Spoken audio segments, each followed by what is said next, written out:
The paramedic handed me a clear plastic bag through the gap in the curtain. Inside was my daughter's backpack.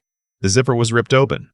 Her math notebook was inside, pages soaked and wrinkled, and her favorite green hoodie, the one she wore every Friday, was wadded up at the bottom. I stood in the corridor of Riverside General holding that bag, and I didn't feel like a retired ranger. I didn't feel like the man who spent 11 years clearing houses in places most Americans can't find on a map. I felt like I was sinking through the floor. My daughter Abby was behind the double doors at the end of that hallway. She was 17 years old, and the doctor had just told me her left cheekbone was fractured in 2 places. I sat down on a plastic chair against the wall. The fluorescent lights buzzed above me. A candy wrapper was stuck to the bottom of my boot. I peeled it off and stared at it like it was evidence. My hands weren't shaking. That surprised me. After everything I'd seen downrange, I thought I'd be numb to this. I wasn't. This was different. This wasn't distant. This was Abby.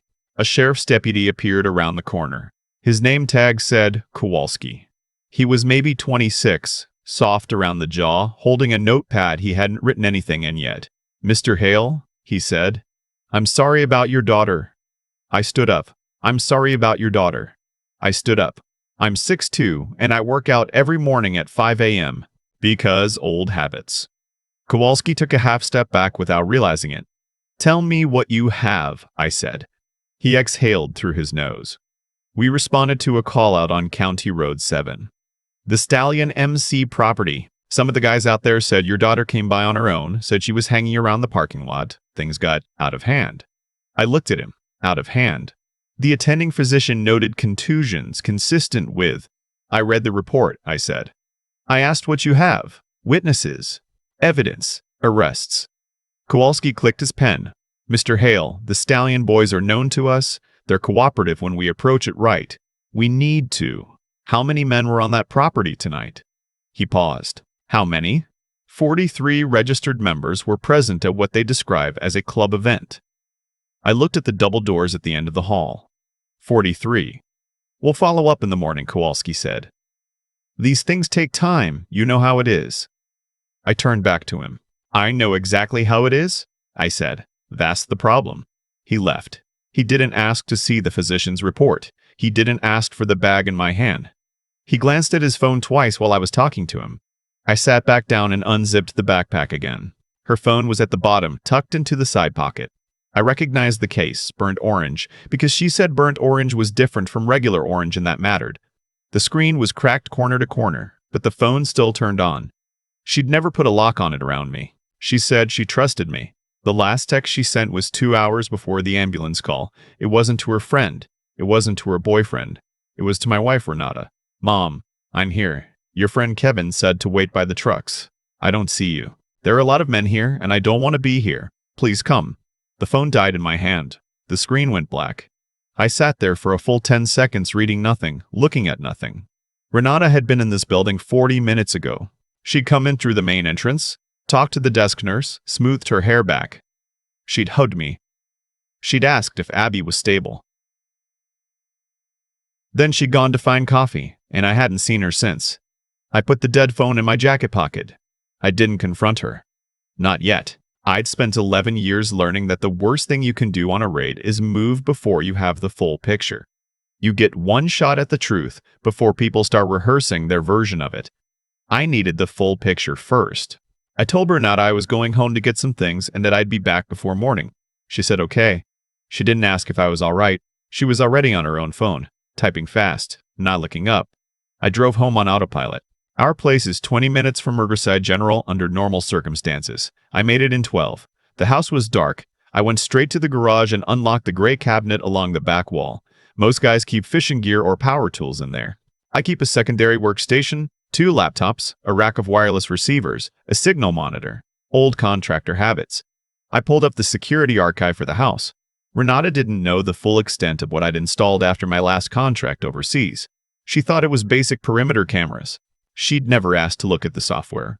I pulled up the audio from the kitchen for that afternoon. 4:47 p.m. Renata was on the phone. "She'll be there by 7, she was saying. Her voice was flat, businesslike. "Don't let Kevin make it obvious. She's smart. If anything looks staged, she'll leave." A pause. I know, she said. But she's been asking questions, Kevin. About the money. About where I go on Tuesdays. I need her scared enough to stop. That's all I'm asking. Just scared. Another pause, longer. Fine. Fine. But don't touch her face. Her father will. She stopped. A short exhale. Just be careful. I sat in the garage with that audio playing twice more. Then I closed the laptop. I was precise about it. I didn't slam it. I set it down on the workbench and aligned it with the edge. Renata had sent Abby there to silence her, not to hurt her. She'd said just scared. But she'd sent her there anyway, knowing what the Stallion MC was, knowing what those men were, and she had offered our daughter up like a bargaining chip to protect something she wasn't telling me about. I had been out of the country for 8 months on contract in the last 2 years. I hadn't looked closely enough at what was happening at home. That ended tonight. I went back inside the house and walked through it room by room. Renata kept a personal safe in the closet behind her winter coats. I'd bought the safe. I knew the combination. I'd never opened it without her asking me to. I opened it now. Inside, her passport, the deed to her mother's property in Florida, and a leather portfolio I'd never seen before. Inside the portfolio were bank statements. Not our joint account. A separate account in her name only, opened 4 years ago at a credit union in Decatur. The balance had cycled through significant sums, deposits and withdrawals in irregular patterns. The most recent deposit was $60,000 2 weeks ago. The memo field said consulting fee. I photographed everything with my phone.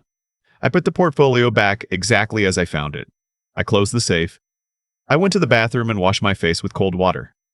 I looked at myself in the mirror for a while. Then I drove back to the hospital. Abby was still unconscious. The nurse said she might wake in a few hours, might not until morning. I sat in the chair beside her bed. Renata came in around midnight. She looked tired but composed. She asked me again about the accounts, whether insurance would cover the specialist fee. I told her not to worry about it. She smiled, touched my arm, and sat down across the room. I watched her watching the wall, not Abby. The wall. At 2 a.m., she said she was going to get some sleep at home and would be back by 7. I said of course. I kissed her cheek. She smelled like wine she'd had somewhere between here and the last time I saw her. After she left, I called the only man I fully trusted. His name was Vic. Victor Pierce, and we'd served together in the 75th. He'd done 2 additional years with the federal task force before opening a private security consulting firm in Nashville. It was 2 a.m. He answered on the second ring because Vic always answered on the second ring. I need you, I said. Where? Decatur. I need surveillance on a social club called the Stallion MC, County Road 7. And I need a forensic accountant who doesn't ask many questions. A pause. This about Abby? Yes. He was quiet for a moment. I'll have someone on the property by 5. Send me what you have. I sent him the photos from the safe. Then I sat back down beside Abby and held her hand and stared at the ceiling until the light from the windows changed from black to gray. At 6:14 a.m. her hand moved. Then again, I leaned forward. Hey, I said. Hey, I'm here. She opened her eyes. They moved around the room like she was trying to place it. Then she found my face, and something in her chest released.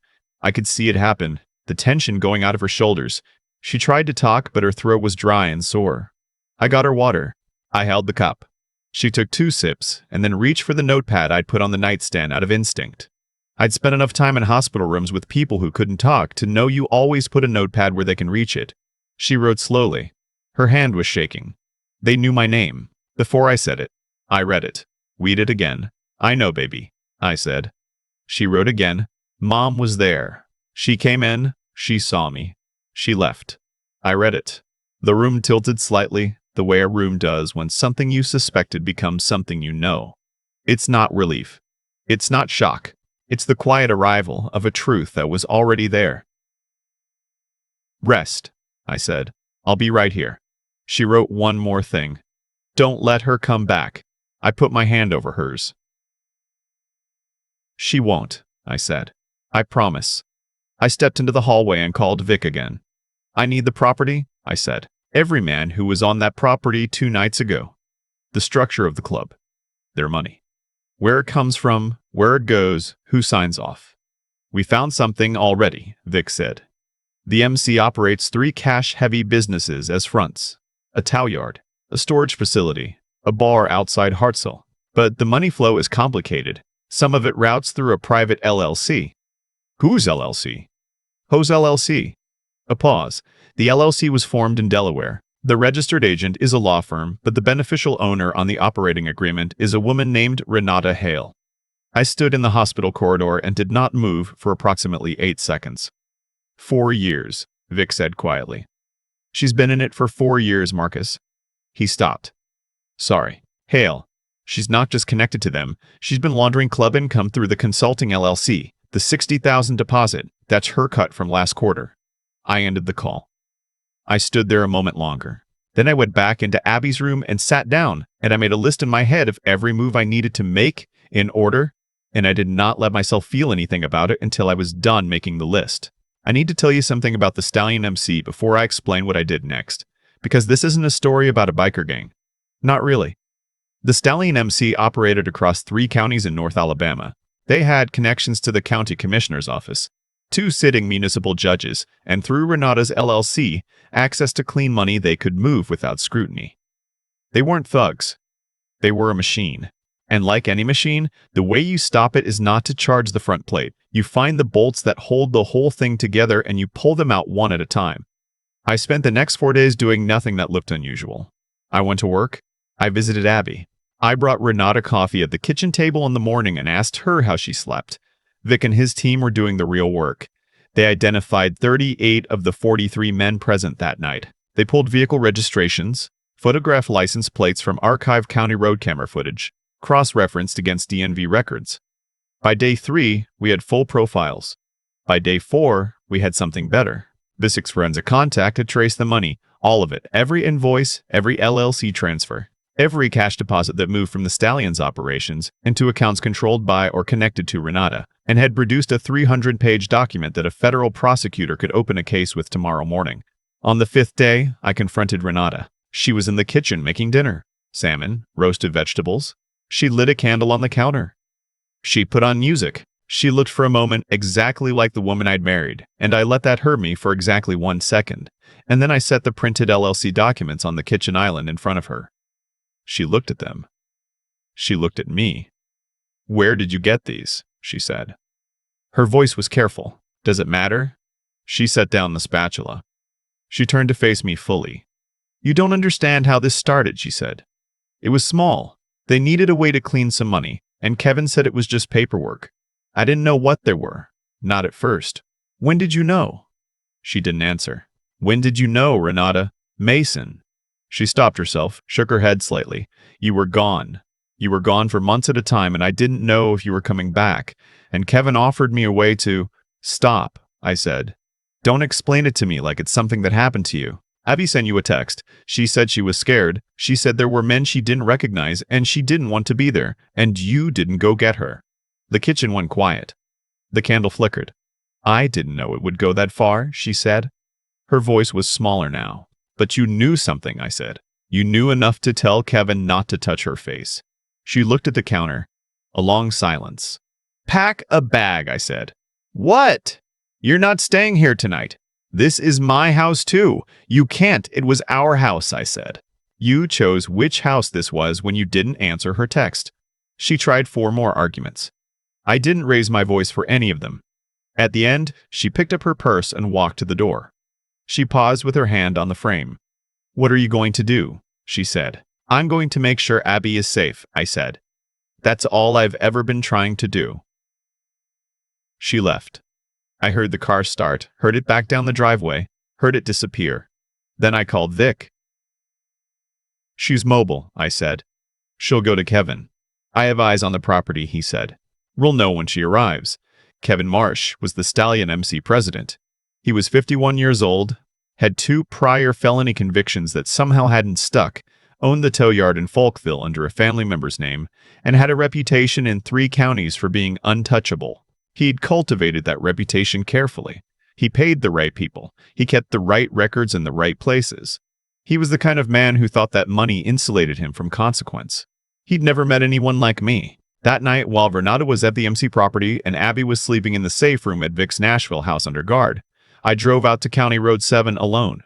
I parked a quarter-mile north of the property line, off a service road behind a tree line, and moved in on foot. I wasn't there to engage. I was there to look. I needed to see the property with my own eyes, in the dark, to understand the geometry of it. Fencing, sight lines, entry points, lighting coverage. Old habits. The Stallion property was a converted agricultural complex. Main building was a steel frame warehouse modified with drop ceilings and plumbing. 2 side buildings, one storage, one looked like it was used for vehicle work, one road in and out. Chain link perimeter with 3 gates. Motion lights on the east and west quarters, but a gap along the north fence line. Bad placement, either lazy or original, to the property design. I stayed for 20 minutes. I memorized what I needed. I went back to the car. On the drive home, my phone buzzed. Vic. She told him, Vic said. Audio from the property. She told him you found the LLC documents and that you confronted her. He's calling in the membership for an emergency meeting tomorrow night. How many expected? His lieutenant texted out to 42 members. Could be more. I thought for a moment. Good, I said. I want them all in one place. There was a pause. Hale, Vic said. What are you planning? Pest control, I said. Another pause. Longer. You remember what happened the last time you said that? I remember exactly what happened the last time you said that. I remember exactly what happened, I said. That's why I'm saying it again. What I did next, I did legally, mostly, or at least precisely. There's a difference. The property owner of record for the Stallion MC compound was a man named Dermot who'd been leasing to the club for 9 years. Vitch's people found 3 outstanding code violations on the property, fire egress issues, a propane storage problem, that the county had documented but never enforced because the right palms were greased. We contacted the county fire marshal's office through a third party and filed a formal complaint on the violations. We also made Dermot an offer on the property through an LLC I established Tuesday morning, triple the market value, cash, closing in 72 hours. Dermot called the number on the offer letter within 2 hours. He took the deal. He didn't ask why. Triple cash tends to reduce curiosity. By Thursday night, I owned the property. The Stallion MC was assembling inside a building that now belonged to me. I had spent Thursday installing exactly one thing on the property, while the bikers were at their daytime operations. A secondary lock mechanism on the main warehouse's roll-up doors. Exterior magnetic bolts, remotely triggered, retrofitted inside the existing door frame so they looked like part of the original hardware. Vic's contact had wired them to a signal receiver in the back of my truck. I also had Vic. And Vic had 2 men he'd brought down from Nashville, former 160th SOAR, both of them names I won't put in the story. And he had one more, a former JAG investigative officer named Simone, who was there to document everything because I was not going to let this end in a way that gave anyone a legal route out. At 9 p.m. Thursday, I parked the truck on the service road. The MC was in full meeting. Music from inside, motorcycles in the lot, lights burning through the high windows, Vic confirmed via drone feed of 41 members inside. Kevin at the head. Renata's car in the lot. I pressed the trigger on the door receiver. The magnetic bolts engaged with the sound like a vault closing. Even from 50 yards away, through the truck window, I heard the change in the music. It stopped for a moment, then resumed, but confused. Voices behind the walls getting louder. I got out of the truck. I walked to the main entrance. There was an intercom panel mounted beside the door, original to the building. I plugged a transmitter into the auxiliary port. Good evening, I said. The voices inside went silent. My name is Cole Hale. I'm a veteran of the 75th Ranger Regiment. I'm also the new owner of this property. As of 11 a.m. this morning, you're trespassing. A burst of voices. Then one voice, louder than the others, Kevin. Hale, you open this door right now. I'll open it when I'm ready, I said. Right now, I want you to listen. Fists on the door, shouting. There are 41 of you in there, I said. My daughter was there 2 nights ago. She was 17 years old. She sent her mother a text that said she was scared. Her mother was a business partner of yours. She didn't come. And 43 of you went ahead anyway. Silence from inside. Kevin's voice came back, quieter now, trying to sound reasonable. Hale, whatever you think happened, we can make this right. Money. Connections. Whatever you need. Come on, man. Think about this. I have thought about it, I said. I've thought about very little else. I looked at Vic. He nodded once. What I'm going to do now, I said into the intercom, is let the FBI finish thinking about it too. I took out the second phone, Vic had coached me on the timing of this and made 2 calls. The first was to the FBI field office in Birmingham, where Simone's documentation had already been submitted via secure email at 8:45 p.m. The second was to a journalist at a regional paper who'd been covering the MC's political connections for 2 years and hadn't been able to get traction because her sources kept going quiet. I told her where to be and when. Then I said one more thing into the intercom. "Kevin, I know Renata is in there. She can hear me." A pause. "You sent our daughter into this room. She wrote me a note from her hospital bed. She said, 'Mom was there. She came in. She saw me. And she left.' I want you to know I believe her. And I want you to know that she's already told a federal investigator exactly what she remembers." A sound from inside I couldn't fully identify. Not a man's voice. I stepped back from the door. The FBI arrived 42 minutes later. 2 vehicles, which is fast for a Thursday night in North Alabama and reflects how good the documentation Simone had prepared actually was. They had a warrant. They also had the property's new owner, me, signing a consent to search on the hood of their car. The doors came open. I stood back and watched it happen. They brought Kevin out in handcuffs. He was still talking, still trying to explain, still convinced that the machine he built was going to protect him. It wasn't. The machine was dismantled the moment Vic's accountant finished that 300-page report. Renata came out last. She was walking on her own, hands cuffed in front of her. She scanned the lot and found me standing near the tree line. We looked at each other from maybe 30 feet apart. She opened her mouth. I didn't hear what she said, because the journalist's car pulled up right then, headlights sweeping across the lot, and I turned away. The federal case moved faster than these things usually do, because the documentation was airtight and because 2 of Kevin's lieutenants took plea deals within the first week and named names that reached into the county commissioner's office and one sitting circuit court judge. By the time it hit the news, it wasn't a biker story anymore. It was a corruption story. The kind of story that changes an election cycle. I testified twice. I told the truth both times. I did not mention the truck, the receiver, or the Thursday night logistics in any detail that wasn't already established by the FBI's own entry report. My attorney said I was fine. I believed her. Abby testified once. She sat in the courtroom in a gray sweater and told the jury exactly what she remembered in a voice that did not shake. She'd spent 3 months working with a therapist in Nashville who specializes in trauma recovery. She still wears the burnt orange phone case, but she got a new phone. She told me the old one felt wrong to hold. Renata pled guilty. Her attorney had pushed for cooperation in exchange for a reduced sentence, and she took it. She received 8 years. She'll be eligible for parole in 5. Her first letter arrived at the house 4 months after sentencing. I put it in a manila envelope, sealed it, labeled it with the date, and put it in a lockbox. Abby asked me what was in it. I told her I honestly didn't know and that she could open it someday if she decided she wanted to. She hasn't asked for it since. Kevin got 3 consecutive sentences. The MC was dismantled by federal RICO proceedings. The tow yard, the storage facility, the bar, all seized. Some of the membership cooperated. Some didn't. That's between them and the federal system. Kowalski, the deputy, the one with a notepad he never wrote in, was one of 6 law enforcement officers named in the corruption referral. He resigned before charges were filed. He's gone. It's been about 8 months now. Abby lives with me. She decided not to go back to Riverside High. Too many people who'd read about the case on local news sites, so she's doing her senior year through an online program with a cohort of about 30 students. She likes it. She's taking an elective in digital forensics, which I think is her way of processing everything, and I'm choosing to find that funny rather than devastating. She called me into the kitchen last week to show me something on her laptop. She'd built a small data visualization of the money trail from the MC accounts to the Shell LLC. It was good. Clean, well-sourced, color-coded. She said she'd built it to help herself understand what had happened, to see it from the outside so it didn't feel so personal. I looked at it for a long time. "Dad," she said, "are you okay?" I told her I was. I meant it mostly. The part of me that isn't okay yet is working on it. I've got a therapist too now. Same one recommended the same Nashville practice.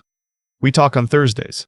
Last month we drove up to the County Road 7 property. I'd sold it to a developer in the spring. They were breaking ground on a mixed-use project. Retail on the ground floor, affordable apartments above. The MC compound was already gone. Just a concrete pad and some rebar and a construction fence with a rendering posted on it. Abby got out of the car and looked at the rendering for a while. "Are those flowers in the landscaping?" she said. I leaned over and looked. Wildflowers, I said. Low maintenance. Perennials. She nodded. She put her hands in her pockets. It'll be weird to drive past here in like 2 years and see people just living here, she said. Like normal. Yeah, I said. It will. We got back in the car.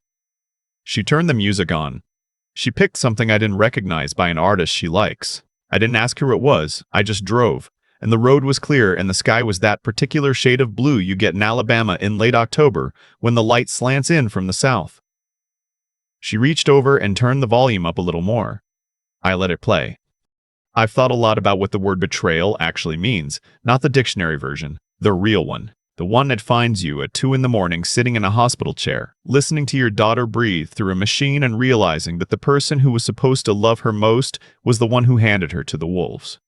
Renata made choices, a long chain of them, each one small enough to rationalize at the time, and each one pulling her further from the person she'd agreed to be. That's how it usually works. Nobody wakes up one morning and decides to become the villain of their own story. They make one compromise, then another, and then one day they're on the phone telling a man not to touch their daughter's face. Not because they're protecting her, but because they're protecting themselves. The difference between those two things is the whole distance between a mother and a monster. I don't say that with satisfaction. I say it because I spent a lot of time trying to understand how it happened, and that's the only answer I found that holds up. She chose comfort over courage, over and over, until the cost of that comfort was Abby. And then the machine she'd helped build ran right over the things she was supposed to love most. What I did. Buying the property, the locks, the Thursday night. I've had to sit with that too. I'm not going to tell you it was clean. It wasn't. But I'll tell you this. I made every decision with my eyes open. I knew what I was doing, and I knew why. And every move I made after that hospital corridor was aimed at one thing. Making sure the people responsible couldn't walk away from it. Not through violence. Not out of rage, but through documentation, through evidence, through the one thing they never expected from a man like me. Patience. That's the part nobody talks about when they tell stories like this. The patience. Sitting across a kitchen table from someone you know is lying to you, drinking coffee, asking how they slept. Going to work, acting normal while you build the case piece by piece. That's harder than anything I did downrange, because at least over there the enemy was identifiable. At home, she knew my schedule. She knew my tells. I had to become someone she'd never seen me be before. Still, quiet, precise. Abby's doing the same thing now, in her own way, learning to move through a world that handed her something terrible before she was old enough to have built the tools to process it. She's doing it. I watch her build those tools in real time. The digital forensics course, the data visualization she showed me last week, and I think that's the most honest definition of resilience I've ever seen. Not the absence of damage, the decision to keep going anyway, and to understand what happened well enough that it never happens the same way twice. That's what I want people to take from this. Not the locked doors, not the federal case. Those are details. The real story is that when the system fails you, and sometimes it will, the answer isn't despair and it isn't recklessness. It's clarity. It's knowing what you have, building what you need, and doing the next right thing without flinching. Abby asked me recently if I regretted any of it. I told her the only thing I regretted was not looking closer sooner. She said she didn't blame me. I'm still working on whether to believe her. We're both still working on a lot of things. That's fine. That's the job now.